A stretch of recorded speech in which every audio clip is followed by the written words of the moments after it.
This story calls Voices from the Wall. Mike rented an apartment in an old building.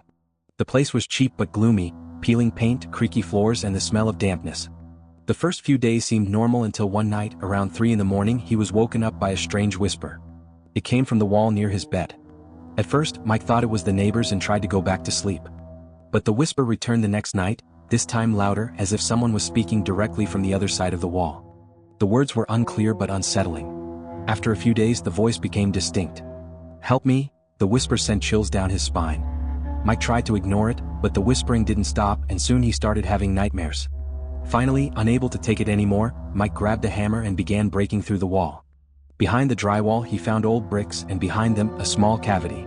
What he saw inside made him freeze. There lay the skeleton of a child. The bones were twisted and the skull showed signs of blunt force trauma.